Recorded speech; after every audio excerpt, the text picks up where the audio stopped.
Good evening, everyone, and welcome to the February 20th, 2024 regular meeting of the Louis Riel School Division Board of Trustees. Welcome to everybody who is joining us on the line or watching us on our YouTube channel. We appreciate your engagement and your attendance. Starting this evening with our land acknowledgement, I turn to Trustee Palmquist. Thank you. The Louis Riel School Division brings together a community of schools on the traditional land of the Anishinaabe, Aniqua, and Dakota. Our division is located on the national homeland of the Red River Métis. We recognize that Manitoba is also the traditional land of the Anishinaabe and Dene. We respect the treaties made on this land and acknowledge the harms and mistakes of the past and present. We dedicate ourselves to authentic alliances with Indigenous communities in a spirit of reconciliation and cooperation. Thank you very much. Just so everyone is aware, we do record this meeting to ensure that our minutes are accurate. Nobody will be taking pictures from the room because our attendants are virtual this evening, but just wanting to make you aware of that. Continuing on, our vision is for all members of our community to excel as caring, confident, capable, and resilient lifelong learners who contribute to a democratic and sustainable world. And our mission is to provide a safe, inclusive, and engaging environment where personal and collective learning are valued and each one of us reaches our full potential. First item on our agenda is to approve the agenda for this regular meeting. Need a mover and seconder, please. Trustee Garrier, second. Trustee Turner, all in favor? And the motion is carried. Mention at this time that we have regrets this evening from Trustees Kolachuk and North. Thank you. Next item is to approve the minutes of the February 6th meeting. They've been circulated in advance. I haven't that there's anything that needs to be corrected or edited, so they will be accepted and archived accordingly. Thank you. We have news this evening from the Board of Trustees being provided by Trustee Simonyola. Thank you, Sandy. And we're so fortunate to be in a school division where there's so much happening all the time. But I picked a couple of things that I wanted to share here with the public. Clocher Belleville had their annual pancake breakfast for Festival de Voyageur. I wasn't able to make it this year, but it's always a good time. They have a band there, pancakes, lots of involvement from students and faculty, and community gets a chance to come in at night. So it's always a good show. If you haven't been, I encourage you next year to make sure you look out for it.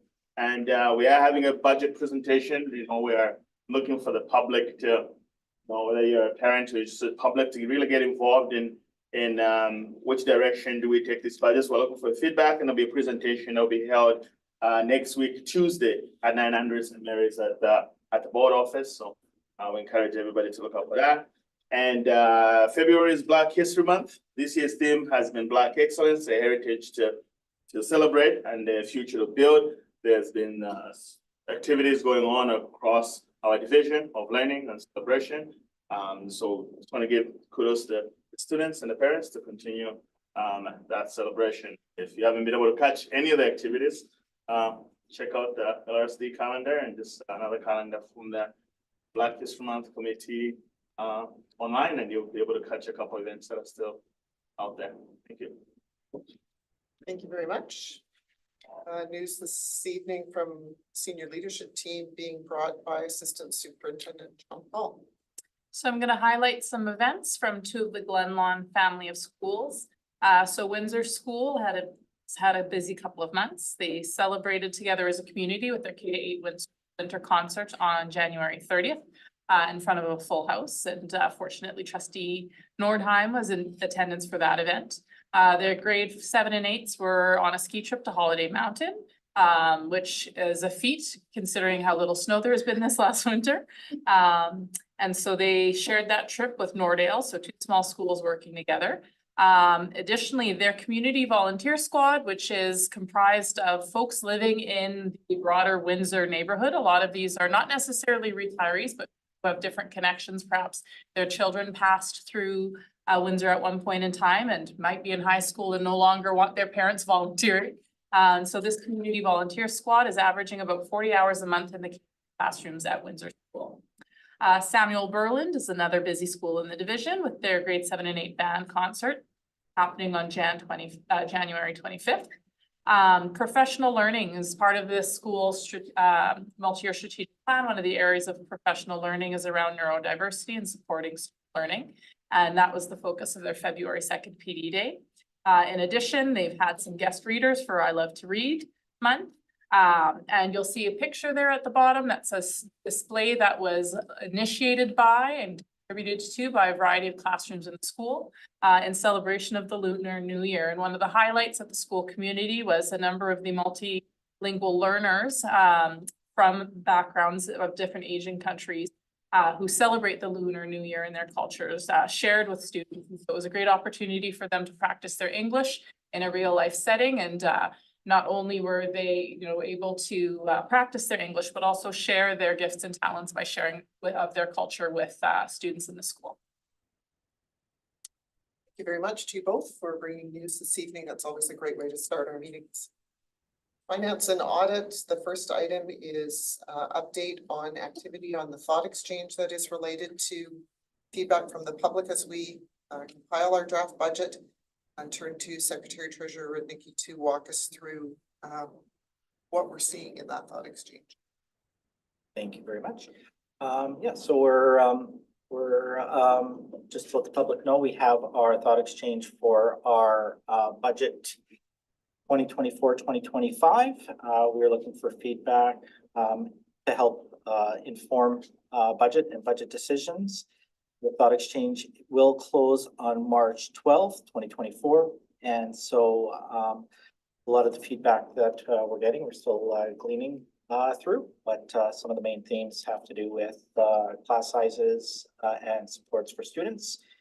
And as we get towards our public presentation date, I just want to remind the public that this is a hybrid meeting, so you're welcome to attend in person or online. That takes place on February 27th from 6:30 to 8 p.m. at 900 St. Mary's Road, so our Norbury board office. So I look forward to seeing as many people there to help us make decisions regarding budget for next year. Thank you. Trustees, any questions on this? All right, the next item under finance and audit is our second quarter financial update. Thank you very much. So this is our Q2 update, which encompasses the 6 months of our fiscal year, which is right now July 1st to December 31st, so 6 months. As you can see in our revenues, we have 43.2% of revenues that we've received so far this year. We traditionally receive around the 40% mark, so this is on track for what we've received. One highlight is other sources of income. It's slightly higher than budgeted, and that is a result of higher than expected interest rates that we're receiving on cash in bank right now, and so that has helped with a little bit of an increase in the total revenues. On the expenditure side, we have expenditures of 36.8%. That represents approximately 4 months of salary and supplies for the year, and that's also very comparable to what we see historically. So from a financial perspective, we are on track for the year. Trustees, any questions on this particular item? Thank you very much for that information. Item number 5 is staffing. We have 2 items this evening with the appointment of a new director of school and classroom support. Turn to the superintendent. We're recommending that you appoint Corey Kaplick, Director of School and Classroom Support. Corey is presently a divisional principal, supporting a portion of the team that makes up the school and classroom support team. He's as a divisional principal supporting colleagues that are focused on instructional services and Indigenous education services. But he already is building a relationship even in that divisional principalship role with the clinical services team. And so when we speak of the school and classroom support team, we're talking about those teams. Folks that look after Indigenous education services, including languages being taught in our schools.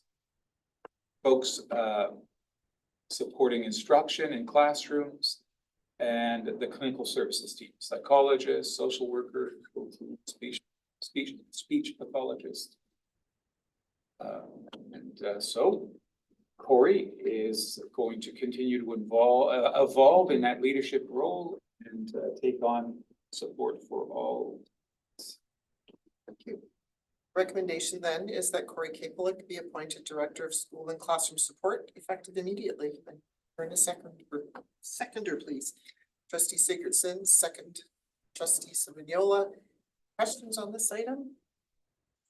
Seeing none, I'll call the question. All those in favor? Anyone opposed? And the motion is carried. Thank you, and congratulations to Corey. If you're on the line from all of us, looking forward to extending that in person.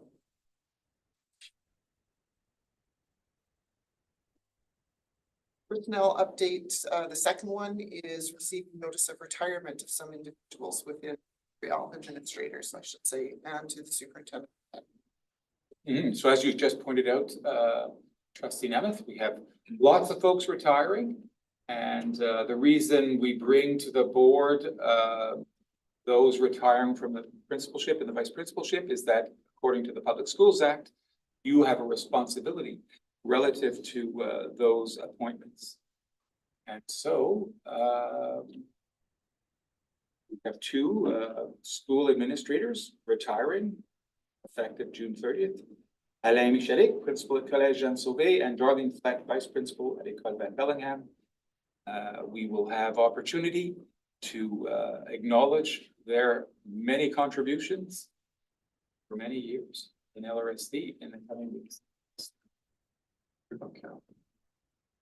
And Carol Rondeau, I should refresh.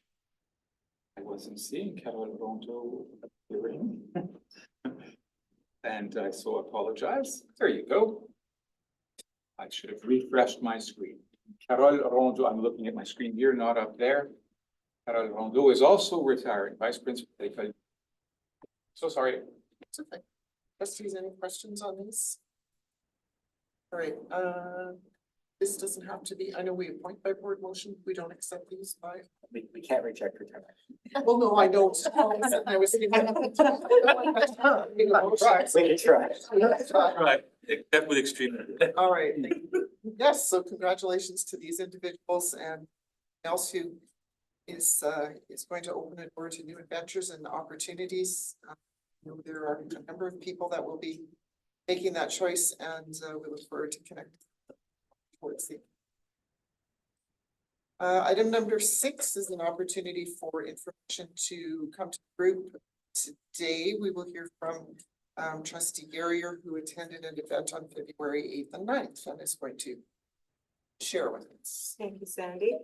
Yes, on February 8th and 9th, I was really happy to attend the Collaborative Indigenous Education Blueprint session. It was held at the Victoria Inn and it was really well attended. I would think there'd be well over 1,000 people there.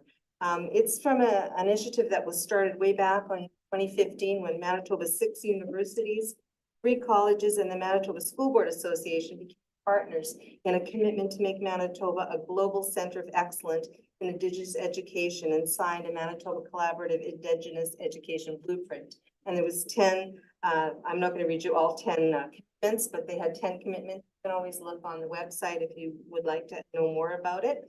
The agenda was jam-packed. It was really wonderful to have our Premier Wab Kinew come on the first day, welcome us and speak with us. We had elders, we had breakout sessions, we had time to collaborate and speak with each other. On the second day, we had Minister Renee Cable come and bring greetings from the government. I had a chance to speak to her. She gave a very moving speech to all of us. During the time, I was able to, in some of the breakout sessions, meet people from education, like people from universities and colleges that were offering opportunities for grade 12, well, as soon as they graduated from grade 12, secondary students. And I got some information that I will bring to the board and hand out later on some of those initiatives. Anyways, it was just really an important conference, and I'm super happy that I had the chance to see how much our province is doing for this initiative. Thank you.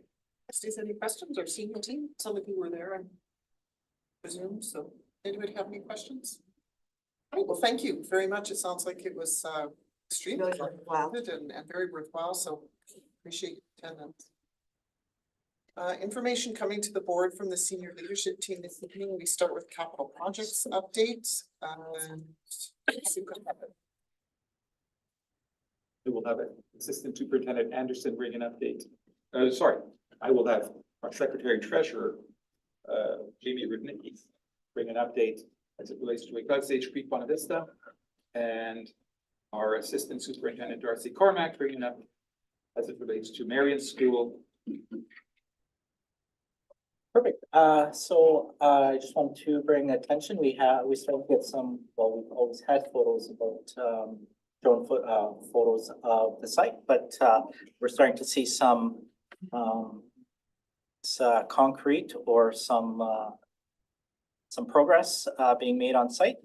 And so I just wanted to go through some of the main areas. So right now we have about 6 main areas that are being worked on. We have concrete, masonry, metals, thermal and moisture protection, electrical and earthwork being done. And so for the concrete, they're forming the last 7 pile caps that will be taking this week. And then my understanding is the piling will be done. For masonry, they have finished stair number 2, and they are starting to scaffold and board stair number 3, in which they'll start laying the masonry this week. For metals, steel is being erected along with tie-ins to stair number 2. Thermal and moisture protection, they've done the below grade waterproofing, and their installation will carry over to next week for below grade. For electrical, they are doing rough-ins on stair 2 and stair 3, and for earthwork, they're doing crawl space sump pump installation this week. And so, as you can see, there's it's starting to really take shape. It's really exciting to see. So I just want to extend my my appreciation to all the construction crews that are on site working in this below balmy weather to help build our community. Trustees, any questions? Yeah. All right, that takes us to the Marion School site plan. Jamie, I'll just open that up. Oh, there we go. Got it. So we have been working alongside Prairie Architect and the city to come to an agreement. Talk slower. Oh, there it is. To come to an agreement about bus pickup and drop off around the Marion site. And so I draw your attention to the right-hand side of that diagram, where that is Dismiron. And you will now see, we're excited to announce with agreement with the city planner that we will have a drop off and pickup space on Dismiron, a proper pickup and drop off space for buses. And so those of you that know this area and the transportation congestion that can occur along there will appreciate the importance of this space. And so we work together to ensure student safety, ensure that the development would respect and contribute to a positive environment in the neighborhood. And so if you scroll down, Jamie, you can see some of the things that there's 2 more images below this one. There you go. And so those are some examples of the beautification that will take place adjacent to the bus cut-in. That will ensure a beautiful community feel, although there will be a bus drop-off and pickup there. We will work hard to ensure that it's a nice space for community. And so the two top pictures are examples at two different schools of some of the creative things that have been done in school sites as they look to improve transportation zones. And then the bottom two pictures, the one on the left, shows the current fencing near Marion School, just beside it, and with a suggestion of how we will improve what it currently looks like. And so this is a huge step for us. It took some time, motivation, and dedication by all parties to get to this place. We're very excited. And so now we're able to make the final push for the Class B pricing package. And so we're just awaiting that information around delivery timelines and from Prairie Architects. So we expect to hear from them shortly. And then I'll bring that back to this group for further discussion. Okay, trustees, any questions on this? Trustee Turner? I have one, in the proposed, bus loop for, better, lack of a better phrase. It looks like it's going underneath the sidewalk, the exit. How is that? So do you want to just open that up? Jamie? Sorry. Sorry. If you look at the diagram. Or is it going across the main entrance? It's along the Desmiron side, Yeah, and there's a cut in that will allow for the buses to go in there. And then the sidewalk is on the, is just on the inside of that. so it's on the, like they're gonna be crossing the main entrance sidewalk, correct? That's what it looks The like to me? buses. The buses will be crossing that? Okay, And so as we do in our other schools, we will have safety adult patrol? crossing guards patrols as needed. Okay, wonderful, thank you. Any other questions? All right, seeing none, that takes us to 7.2 Manitoba Workplace Safety and Health updates. Coming out of last year's recommendation from the Divisional Workplace Safety and Health Committee was reporting quarterly, as we meet quarterly, to the board. Just to remind you, if you don't recall, we get an annual exemption to host a division-wide committee as opposed to having site-based. We've got Committee 2, which is comprised of industrial arts, vocational programming, staff, and then Committee 1, which has representation from Committee 2 as well as the various union groups and facilities, science teachers, phys ed teachers as well. And so a couple of highlights from our last quarterly meeting. All but one of the items under our old business have been resolved since our December 5th meeting. And so the one outstanding item was cleaning schedule for all of our industrial arts and vocational programs, which is progress. And so that's a piece that one of the members of our school and classroom support team is working together with our facilities team to develop a deep cleaning schedule for these facilities to ensure that we're staying on top of that. The division has had 2 provincial inspections since the beginning of 2024. And so at any point in time, the province can choose to present themselves at any of our sites and request information. And so they've done that twice since the beginning of this calendar year, where they've arrived at the board office. Their focus has been harassment, violent incidents, and incident reporting. And so no improvement orders were issued as a result of those investigations.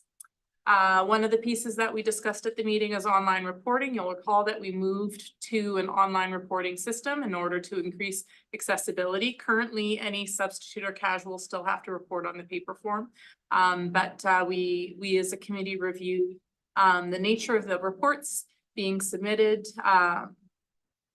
and just looked at some general statistics, as well as reviewing the online reporting program, which was implemented in the month of November. One of the things we proposed at that committee meeting, because we have a divisionally committee as opposed to site-based committees, committee members are responsible for professional learning. And so previously we did a lot of that learning together. over the last number of years, due to the pandemic, things moved to virtual and independent. And so as the committee coming together to decide on a 3-year cycle of professional learning, staying up to date on legislation, as well as just furthering the committee's learning on different areas of interest, and as well as areas that we might see higher levels of reporting in. Hot topic of this past meeting was the first aid kits. And so again, just always keeping in mind what provincial legislation is and ways in which we need to ensure that we as a division are working in compliance.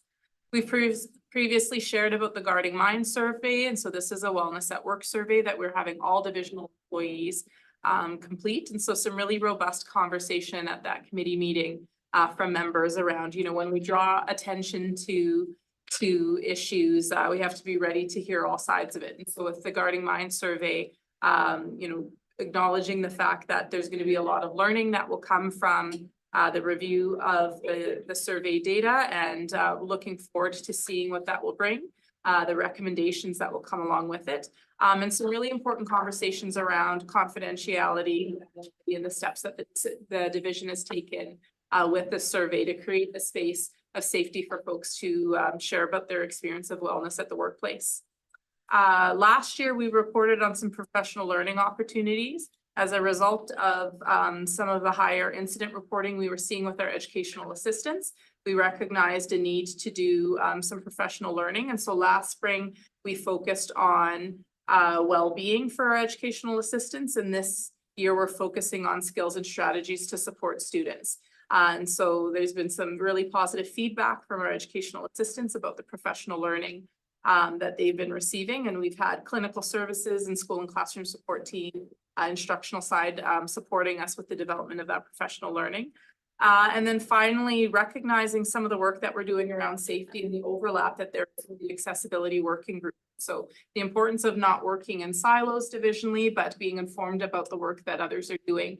Because when we're talking about workplace safety and health, there is strong ties to questions of accessibility. And one of the things that can create an unsafe workspace for individuals is not having their accessibility needs met. And so these are some of the things that were discussed at the last quarterly Workplace Safety and Health Committee 1 meeting that we wanted to bring forward and share with the board.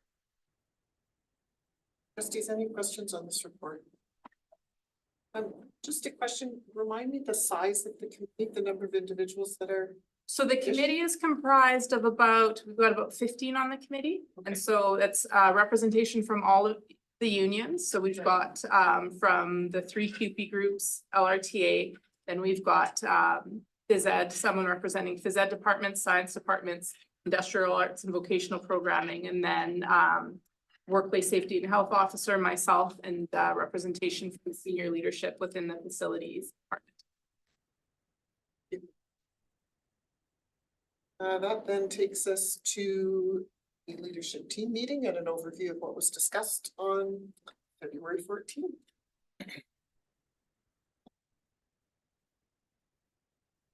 Yeah, so we met in February. We're still in February. We met last week. And it's one of those months. So we had a morning where grandmother Pahan was there. It was a surprise to see her there.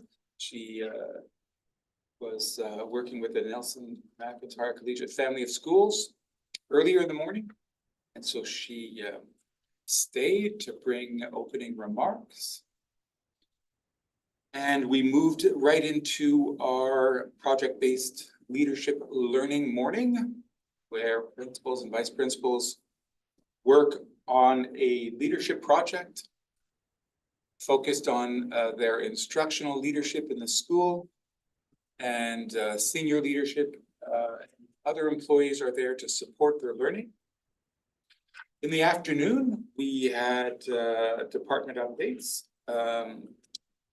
Secretary Treasurer and myself brought a draft budget update to the attention of principals and vice principals. Connected to that draft budget, the building of that draft budget, we introduced two new tools. A staff-student ratio tool. So this is a tool or a series of Power BI reports that allow us to look at staff ratios in real time, staff to student ratios. Whether we're looking at classroom teachers or student services teachers or EAs. So it's still in beta and are bringing it to the attention of principals and vice principals, allowed them to validate the information and the way we're visualizing that information in the report. At some point in time, I'll be happy to share it with trustees. Another way of looking at what we've built and what we continue to build in LRSD relative to 84% of our budget, relative to staff, is cost per student ratio. So we are a cost per student rather. So we looked at that tool as well. So we've built a tool, it's in Excel. One day it will find its way into Power BI. And here, what we had principals and vice principals validate is the cost per pupil per student in their school relative to the staff in their schools. So we'll bring that tool, the reporting of that tool to the trustees as well in coming days, weeks. And then we moved on to a staff services update. Assistant Superintendent Jean-Paul and her team walked us through some important reminders related to staff, teacher staffing for 24-25 that we're about to start. And also walked us through some really important thinking around the biases we carry, all of us, drawing awareness to those, the biases we carry. And we focused on biases as they relate to hiring. And it was about how do we break, once we draw awareness to some biases that are problematic relative to our values and our multi-year strategic plan.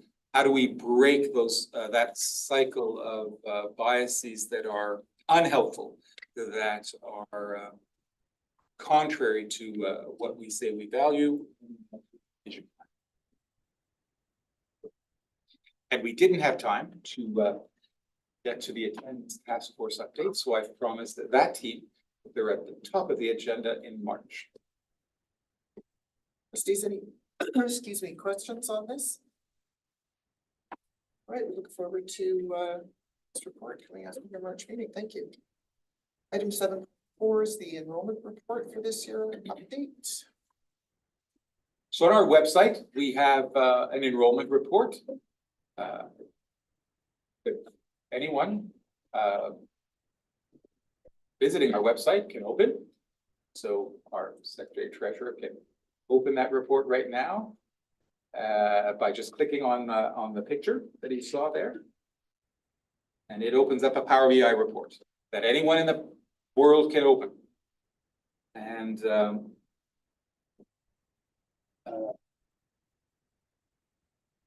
Wrong picture. so it's showing us different information. Is this the public report? Yep. Okay, so there are different pages of the report. And so why don't we go looking at the first page, Oliver? So are there, you see 3 pages at the bottom there? Oh, I bet you I clicked on the wrong.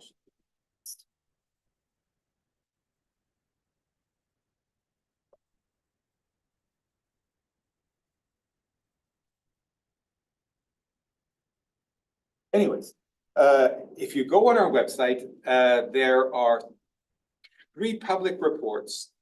And one is this one that we see here. So once you're in Power BI, Secretary Treasurer Rudnicki, you're on page 3 of 3. And so if you click that little arrow, you can get to page 1 of 3. I have a bar underneath the camera. There we go. Ah, I see it. Sorry about that. Yeah, so everyone can see enrollment as of today, 4:30 today. So it's updated every day in late afternoon. So right now, we have 17,381 students in LRSD. And it's an interactive report. So if you start to click on any given image, it changes things. And then if you control click off of an image you clicked on, you can see other things reveal themselves. But we realize more and more that going into these reports, if you don't know this idea of clicking and control clicking, we're not necessarily intuitively going to do that. And so we have work to do to make these reports easier to navigate for the general public.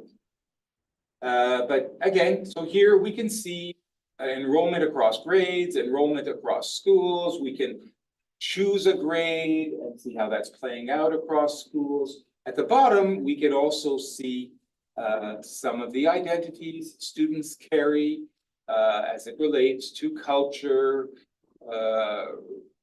as it relates to race, as it relates to language. And if we want to dig deeper into those identities, we go to the second page. Where we have more information and the relationships between identities, language, self-declared racialized identity or self-declared indigenous identity. And even deeper ethnocultural identities as it relates to these big ideas of seeing oneself as indigenous or a person of color, Black, or a rich diversity of identities in LRSD and ways of looking at that. And then finally on page 3, for all publics to see, we also show enrollment variances by school. In track, we can just see enrollment, how it's growing. We can see the impact of the pandemic, of course, when we just look at the school division overall. And so what we also have on our website right now is a tracker, an enrollment tracker that is about this, where we are going as a province relative to tracking enrollment. And so this is not what we see right now. What we see right now is the other page at the, okay, so Jamie, if you can just choose the page LRSD by the numbers. Right now, on our website, what we see as a tracker is this. And this makes sense to me, but that's only because I wade in all the time. I don't think this is necessarily making sense to someone who comes to it for the very first time. It's too complicated. It's the feedback I've gotten. So we're going to soon release a new K-8 class size tracker because this is confusing. This is talking high schools, elementary schools, and there's way too much stuff happening. So if we go to the place where Jamie started, we have in the works right now in beta, a new K-8 class size tracker that also explains to the user what to do. And so back to those, if we went back to those enrollment pages, we won't right now, that I showed to start, we're also going to revamp those pages to make them easier to use with some tips and explanations about what we're seeing here. So for example, come onto this page and you can see that the average grade K to, don't touch anything just yet, Jamie. The average grade K to 3 class size is 21. And the average grades 4 to 8 class size is 24. But now, if Jamie clicks on Archwood School, we can see the tracker change because it's now focused on Archwood School, where the average grade K to 3 class size is 18. And where the average grade 4 to 8 class size is 20. If Jamie chooses another school, say Island Lakes Community School, we can see that the K to 8 class size tracker looks different. The numbers are higher, 24 and 28. What this isn't showing, though, is that our problem at Island Lakes Community School is space. And so we're waiting for some modular classrooms to be built. Well, they come already built, to be installed. While we wait for that, we've run out of room. But what we're doing to try to mitigate the fact that we have high numbers in grade 5, 6, especially, is that we've added teachers. And so we have teachers, more teachers than there are classrooms in these grades. And what they're doing is dividing up the group of students and together working with these larger numbers in different parts of the school. And so you wouldn't be able to pick that up in a class tracker. You'd need to look at ratios. Student to staff ratios to see that reality playing out. And so there's my enrollment report. So there was a time when in LRSD, the enrollment report came to you on a piece of paper every few months. And it looks very different in 2024, doesn't it? Trustee Palmquist. Two quick questions. In preparation for an event I'm going to this weekend, I looked up how many Albanian speaking students there were in the LRSD, giving a speech to the Kosovo Albanian community this Friday. There are 36. And it got me interested in if it's possible to break down any of these languages along any deeper lines than just raw number. Like for instance, especially I'd be interested of some of these languages that are spoken by only a dozen or less students in the division. It would be interesting to see if there were any concentration at all. Yeah. If there were any. So we can see that internally. Yeah. So we're very careful about these Public privacy, right? Because yeah, when the numbers get small, you can. Yes. You're the only Uzbek speaking student in the division. But internally, we have those reports and we're happy to share that information. Yeah. And whether or not there be, I mean, I'm speaking out loud here, but whether there be opportunities for perhaps enrichment that might even benefit some of those students. For instance, if within communities, they could be aware of where they might find within reason, within their catchments, other community members, et cetera, if opportunities like that exist. Yeah. And it's the reason we built these reports. So internally, we like a report like this, a principal would see for their own school. Right. And teachers in that school would see that as well. And we keep reminding each other, drawing awareness to these reports and the richness of information they provide. But to make sense of that information, to turn it into knowledge, to turn it into creativity relative to that knowledge, to turn it into action, to make a better world. All of that requires people looking at this stuff, talking about this stuff. But I'm so glad you went there. It's what we've built internally for each other as schools. And then one quick second question is, so I was also when looking this, I learned that the second most spoken language other than English in the division is Yoruba, which I'm ashamed to admit I knew next to nothing about and had to read the Wikipedia article about when reviewing the dashboard. And I was wondering if, particularly for some of these large language groups where there are hundreds of students in the division, do you think there might be an opportunity for the board to maybe learn about that community within the division, like whether it be through a presentation or a spotlight story, or I mean, if there's 500 students in the division speaking a language that I did not had not even heard of until yesterday. So I think that would be an opportunity to learn for me and for everyone here about what, you know, cultural groups are represented in the division that may not have the profile of others like, you know, Arabic and French and Spanish and so on. Absolutely. And you know, essentially what we're talking about right now was at the heart of the conversation about deconstructing our biases and as it relates to staffing. And how in our strategic plan, one of your strategic actions is to see a staff that reflects the community it serves. Did you have those were your questions? Okay, just wanted to check in. Anybody else have questions on this? Respect of what we've heard? Okay, thank you. Item 7.5, accessibility plan updates. A short report for this evening. We continue to work on the standard for information and communication. There is a lot of weight to that standard, and so a lot of work that we're engaged in that I've shared previously.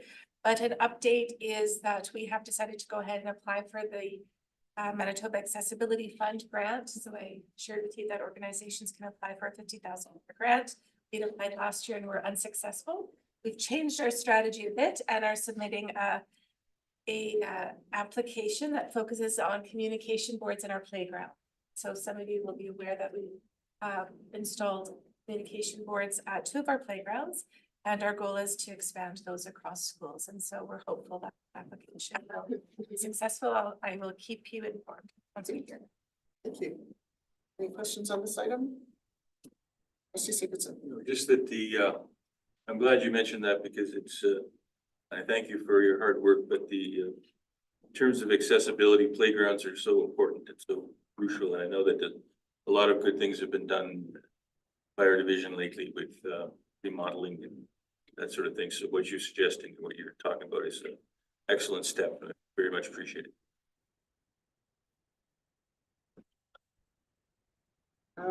Item 7.6, communications metrics for January.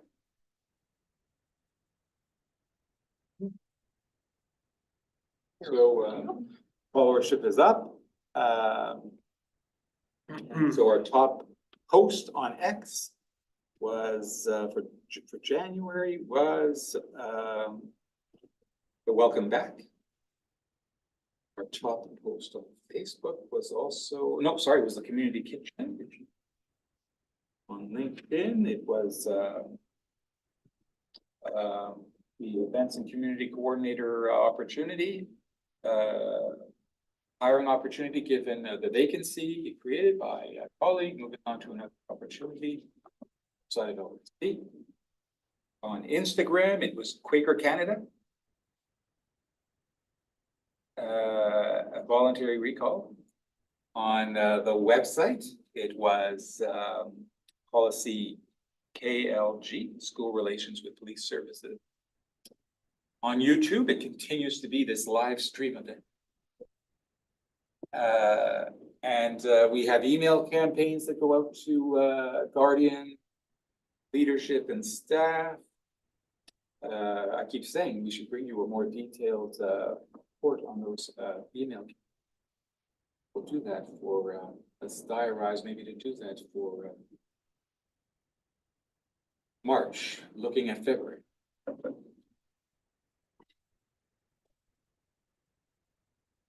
Do you have any questions on this information? One question. Yes. So not related to January, but it caught my attention that none of our social media channels had marked the occasion of our division's namesake being proclaimed as the first Premier of Manitoba on Monday. And we did mark Louis Riel Day, but sort of this somewhat historic event that has a connection to our division. I was just wondering if we could have maybe either recognition of that, at least on our social media channels, and possibly even I would entertain the idea of maybe this board might make some kind of statement at a future meeting marking the occasion, but just an observation. It would be great have some recognition of that going out from the division.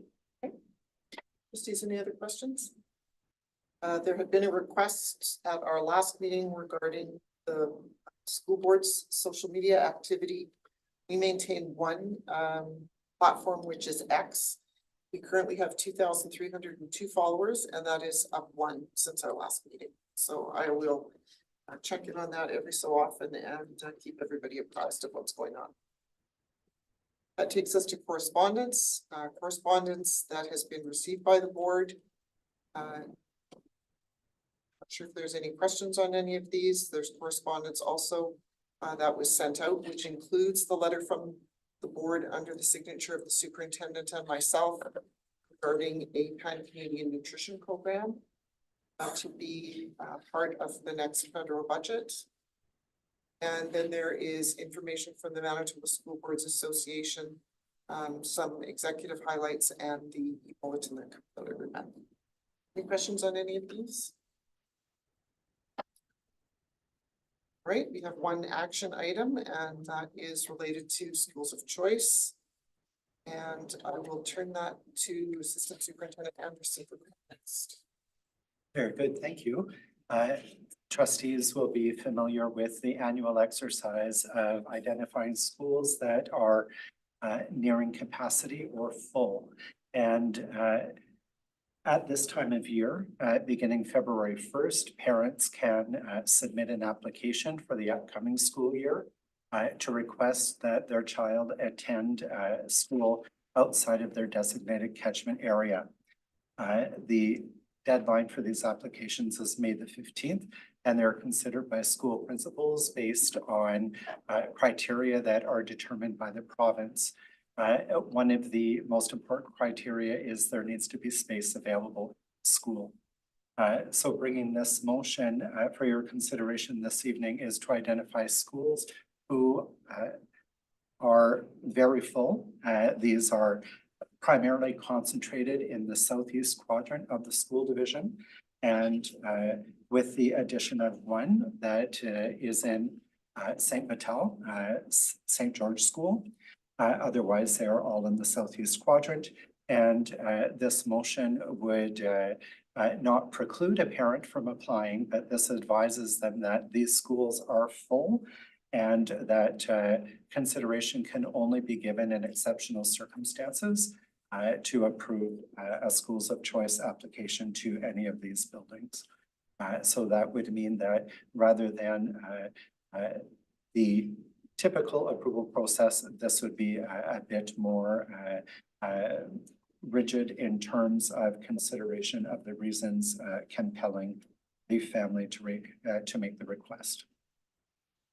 So the recommendation then, whereas certain schools are experiencing significant enrollment pressures, be it resolved that the following schools be closed to schools of choice requests until further in accordance with section 58.41A of the Public Schools Act, École Howden, École Sage Creek School, École Van Bellingham, Island Lakes Community School, J.H. Bruns Collegiate, Niagara Place School, Shamrock School, St. George School, and Windsor Park Collegiate, and that special consideration may only be given in exceptional circumstances at the discretion of the superintendent of schools or their designate. I need a mover and a seconder, please. Moved by Trustee Turner.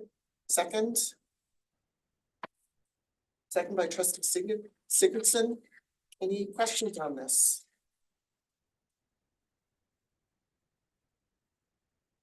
Seeing none, then I will call the question. All those in favor? Opposed? No, I'm just waiting for my screen. Okay.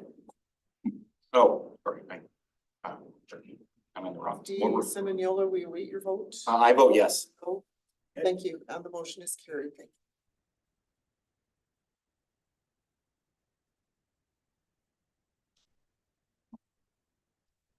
So that takes us to public question period. Folks that are joining us online are verified attendees. If you have questions, if you want to raise your hand. Watching the screen. All right, seeing no questions, if anybody listening does have questions, you can certainly reach out to us through our contact page on the division website. That brings us to the end of our agenda this evening and we are adjourned. Have a good evening, everyone.